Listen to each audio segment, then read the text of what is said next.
Hi, witches. I'm Blair Bathory, and this is the Something Scary podcast. Thank you so much for being here. Whether this is your first time or you're one of the brave souls who join us every week. Most of us love nothing more than after a long day getting to cozy up in bed to sleep. But for some, sleep is a world where the mind's deepest fears come alive in the dead of night. Nightmares become reality as dark creatures and twisted visions take hold. Each dream could be your last as you enter into a realm where sleep offers no escape, only horror. First, drowning in the bloody abyss, followed by a never-ending nightmare. Finally, in our last story, breath of death air. Before we get to our stories, I wanted to ask for your support. As you likely know, the media world has been in transition and the shifting sands of monetization have made it difficult for podcasts to make money. Although I realize you hear a lot of ads when you listen, the value of each individual ad has fallen, so much so that we are now running more ads and making less money. To help us continue to produce the weekly podcast and video, we are asking fans to join our Patreon as a paid subscriber. It's only $5 per month. That's just over $1 per episode. And it's one of the ways you can help Something Scary continue to grow. Go to patreon.com/snarled and join us today. Thank you so much. We are incredibly grateful for the support of all of our listeners. So, want to hear something scary? Can't scream when you're sleeping. Any adventure has its risks and dangers, but you never expect those dangers to follow you long after the journey is done, like in this story inspired by Zoell. Noah stepped onto the large sea vessel for the first time in many years, but this time it felt different. Every hinge and limb of the ship creaked from the wind or any movement by the excited seafarers. "All aboard!" a voice shouted, inviting those who dared, as if it were a dirty steam engine about to speed off to a distant land. But this journey wasn't about travel. It was about hunting the great leviathans, the whales. The town gathered on the docks to watch the Serpent set sail. They cheered as it slowly disappeared into the blue horizon. Once out at sea, their captain, Victor, burst from the cabin door and stood before them.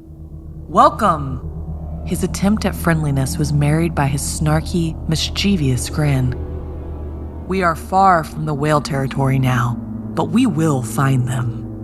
And we will do what every man must do at least once in his life: hunt."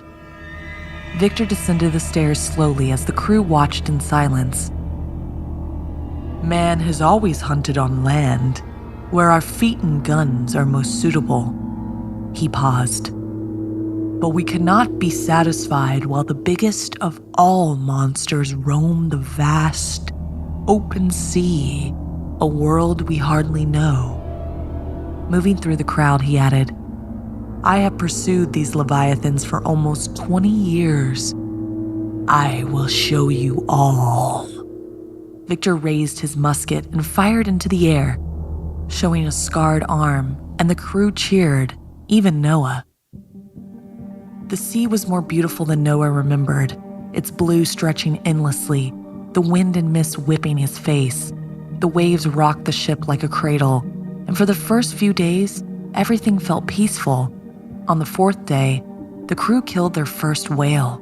They celebrated with music, dancing, and rum.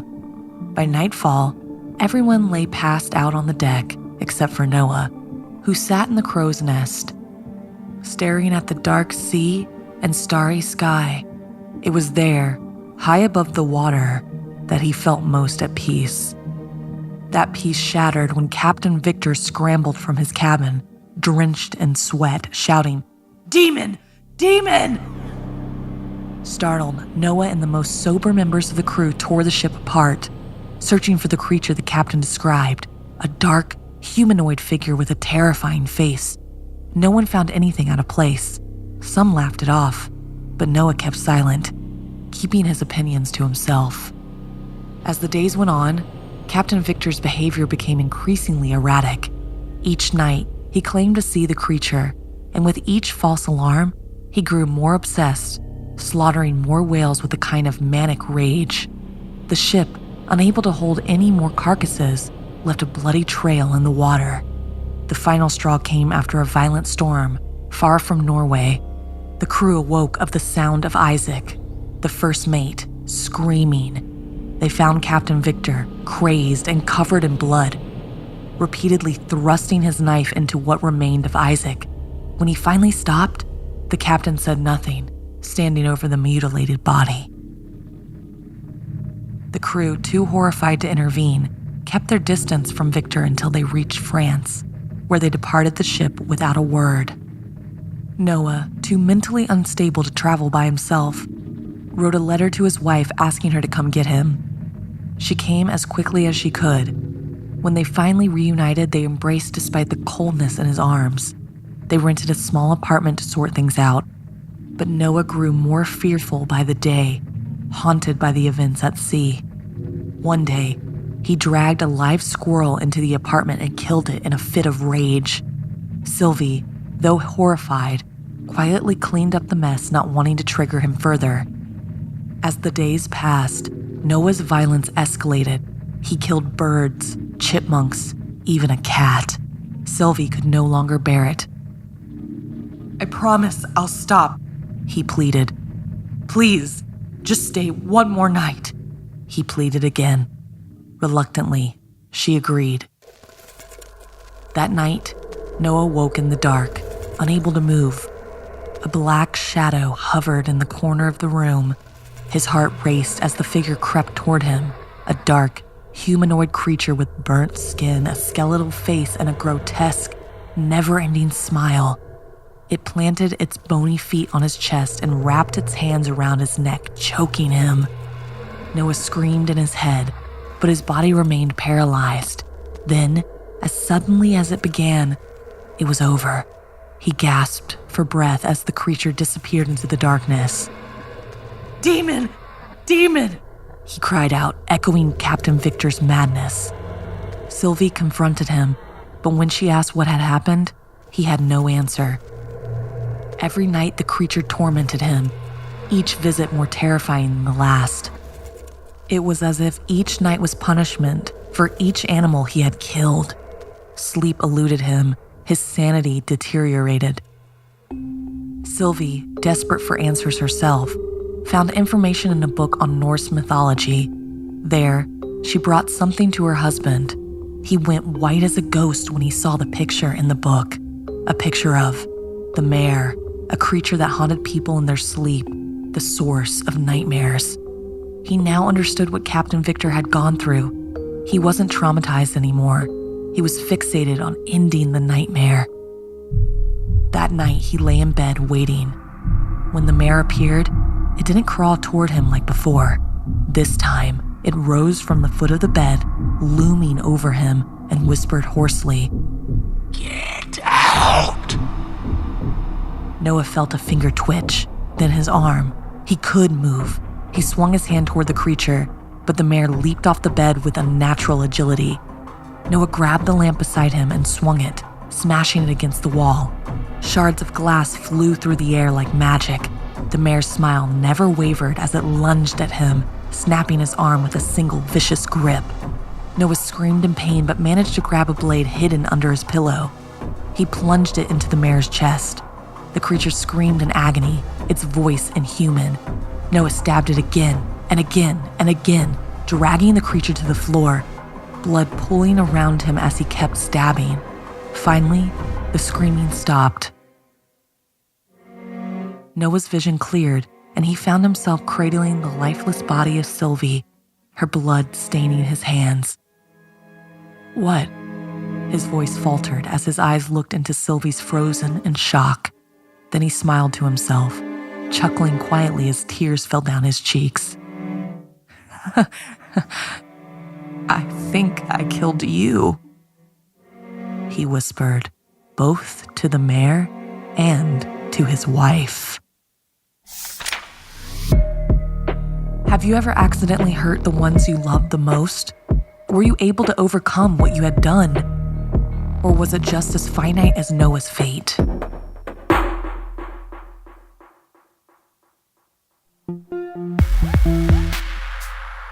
Sometimes the horror that plagues your thoughts has been there for so long, you actually start to get used to it, like in this story inspired by Tari-Best. Obena never believed in spirits, not the kind his grandparents warned him about. He laughed at their stories of witches who roamed the night, stealing lives and souls. It seemed like old Hollywood film nonsense from the Nigerian movies they would watch as a family, until the dreams started. It began innocently enough. He was 12, too young to understand what was coming. One humid night, he awoke to go to the bathroom. His room was pitch black, the soft hum of the ceiling fan, the only sound in the stillness. Groggy and half asleep, Obena shuffled toward the bathroom. As he reached for the door, he felt a strange pull, something urging him to stop. He turned his head and froze. Outside the barred window, just barely visible through the thick darkness, was a figure. Her hair was long and wild, obscuring most of her face, but her eyes glowed faintly in the night like two embers. She was watching him. Obena's throat tightened, his heart hammering in his chest. She didn't move, didn't speak, just hung from the window like a twisted shadow. The air seemed to grow colder, and for a long, terrifying moment, Obena couldn't breathe. He wanted to scream, to wake someone up, but the sound lodged itself in his throat. He was 12. He was brave. He had to be. Slowly, deliberately, he walked toward the bathroom, and just as he reached the door, something hit him. Something warm, wet, sticky. He recoiled, wiping his face, only to feel thick droplets of spit on his fingers. His stomach churned, and he instinctively wiped his hands on his shirt. He glanced back at the window. The woman was gone. He bolted to his bed, pulling the covers over his head, waiting for morning. He never told his mother. He convinced himself it was a dream, or at least some kind of walking nightmare. Years passed, and the memory of that night faded. But by the time Obena was 14, the world had gone quiet. The lockdown kept everyone indoors, and his house, once filled with the buzz of life, now felt like a tomb. One evening, Obena drifted off to sleep. The dream came swiftly. He was standing in a dark, suffocating forest. The trees twisted and gnarled like old reaching fingers. The air smelled of rot, and an eerie fog clung to the ground. "Obena," a voice whispered through the trees. It was his mother's voice. Relief washed over him, and he followed the sound, stepping cautiously through the dense fog. But the more he walked, the stranger the forest became. The trees swayed unnaturally. The ground seemed to pulse beneath his feet. The voice, once comforting, began to distort. The tone sharpened, the softness gone. "Obena," the voice called again, closer now. He stopped, looking around frantically. From the corner of his eye, he saw her, the woman from his encounter long ago. Only now, she was standing at the edge of the clearing, her back hunched, her hair even wilder than before. She was laughing, a horrible, shrill sound that echoed around him. "Obena!" The voice was no longer his mother's. He backed away, his chest tightening, but no matter how fast he moved, the woman seemed to glide closer, her head tilted to the side, and her lips parted in a wide, unnatural grin, revealing jagged, decaying teeth. He screamed, loud, desperate, but the sound vanished into the thick fog.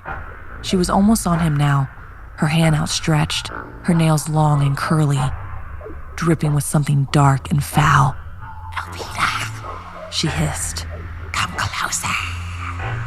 He bolted, running faster than he ever had, but the forest stretched on endless. Her laughter followed him, sharp and unrelenting. He woke up in a cold sweat, his chest heaving. The woman's voice still echoed in his ears, and for 6 days, Obena didn't sleep.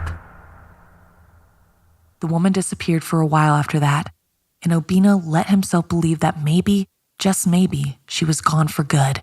But when he turned 16, the dreams came back, and this time, they were worse. In one of the strangest dreams he had ever had, Obena found himself sitting in a room playing a game of Ludo. Across from him sat a girl, pretty, unassuming, with a polite smile. But something about the way she moved her pieces was unnerving. Too precise, too quick. He tried to stop playing. He wanted to leave the game, but she wouldn't let him. Her eyes gleamed with something dark and eager, and she insisted he continue. "Just one more roll," she'd say, over and over. He grew tired, his body heavy with exhaustion, but she wouldn't relent. "Double six," she repeated, her voice taking on an almost musical tone. The game grew larger and larger until the board seemed to stretch across the room. Obena tried to move, but his limbs were stiff, uncooperative. Then, from the corner of his eye, he saw her. The girl's face had changed, twisting and morphing into something familiar, something terrifying. The Ludo pieces clattered to the floor, and her eyes, those same glowing eyes from the window years ago, fixed on him. "What did you say, boy? She whispered, her voice deep and mocking. Obena's mouth went dry. He tried to speak, tried to calm her.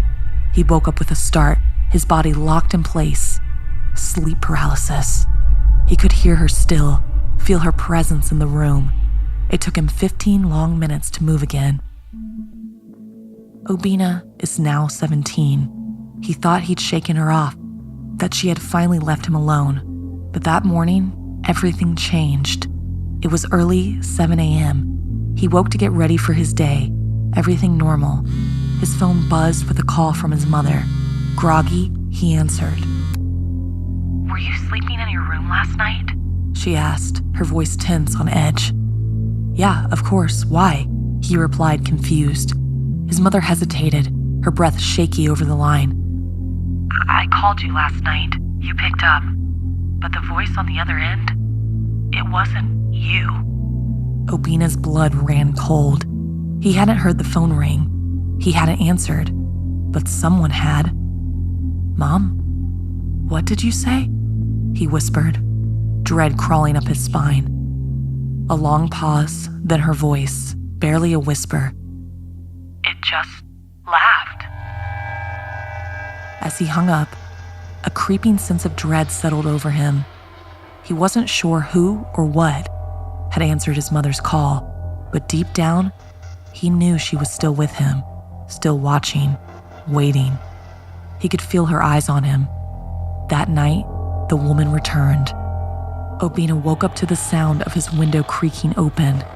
Though the bars remained in place, cold breeze slipped into the room, and there she was again, standing outside the window. This time, there was no hesitation, no brief flash before she disappeared. She stayed. Her wild hair rustled in the wind, her glowing eyes fixated on him. Obena could barely move. His chest tightened as she reached through the bars, her arm impossibly long, her hand brushing against his cheek. Her touch was cold, freezing him to his core. "Obena," she whispered. "Come with me." He couldn't speak. He couldn't breathe. The air in the room felt thick, suffocating. As she leaned closer, her face inches from his, her lips stretched into that same twisted grin, he knew there was no escape. This time, she wasn't going to vanish. Obena's phone rang again, breaking the silence. It was his mother. Slowly, with trembling fingers, he answered. "Mom?" His voice was barely audible. The line crackled, and then her voice came through soft, broken. "Obena, you're not safe." Tears welled in his eyes. He wanted to tell her everything. He wanted to ask for help, for protection, but it was too late. The woman's cold fingers closed around his throat, and Obena gasped for air. The room darkened as she pulled him closer, her strength inescapable. "Obena!" she hissed, her voice the last sound he heard. The line went dead. Obena's mother called again the next morning, but this time, there was no answer. only the soft, eerie hum of the ceiling fan in the empty room. Have you ever been followed by something supernatural? How were you finally able to break free from your supernatural plague?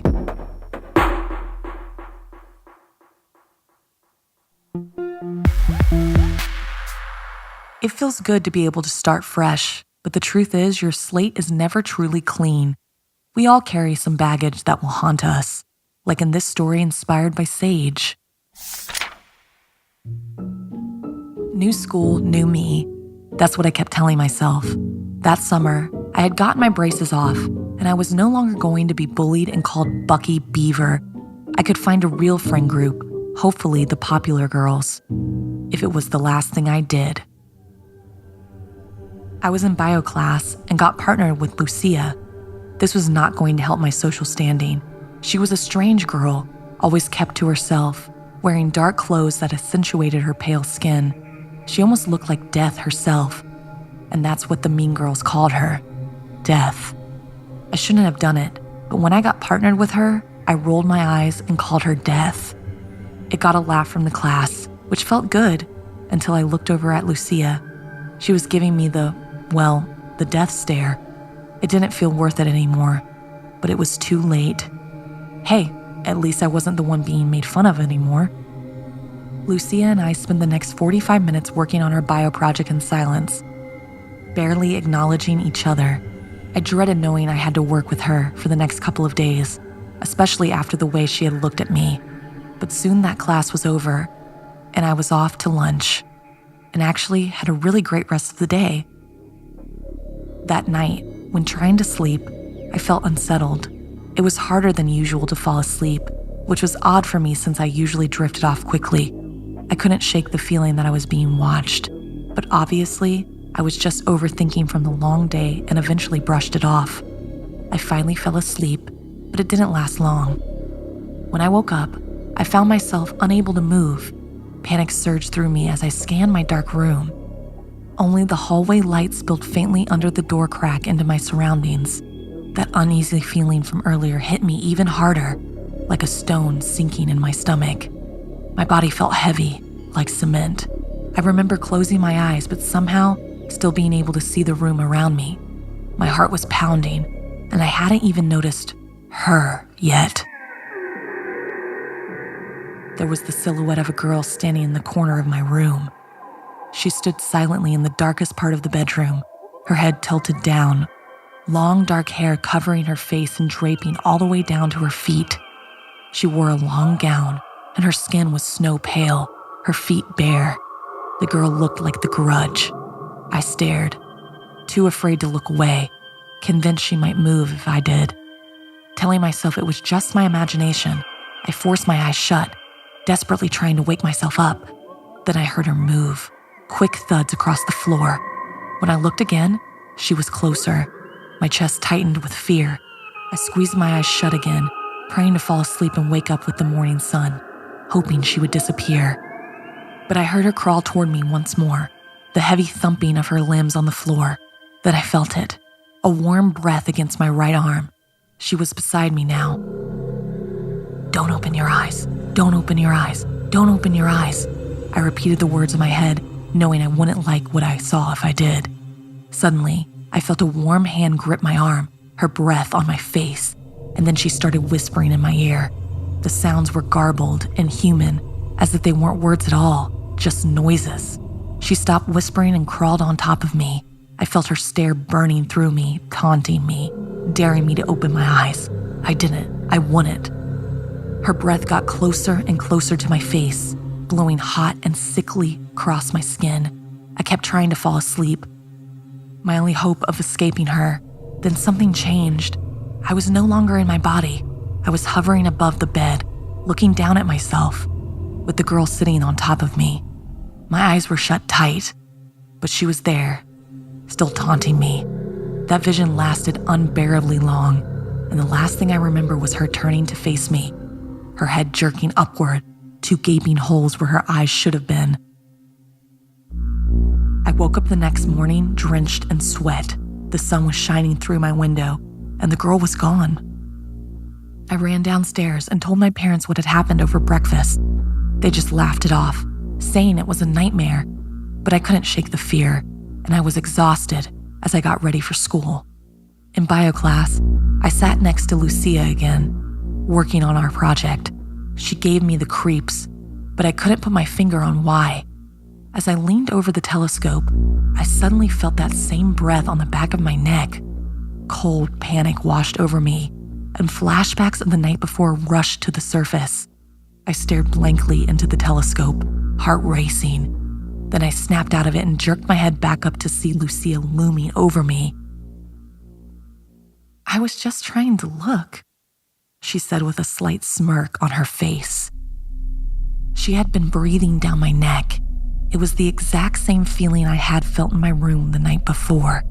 The same breath. I knew it by the feel. My stomach dropped. It was her. Somehow, it had been her in my room. Panic set in as I realized I had sealed my fate. I should have never mocked her. I didn't know how far this would go, but I was already paying for my mistake. Was there ever an instance where you were mocked or made fun of? Ever a time where you were the person instigating? What was the backlash? Or what did you wish you could have done?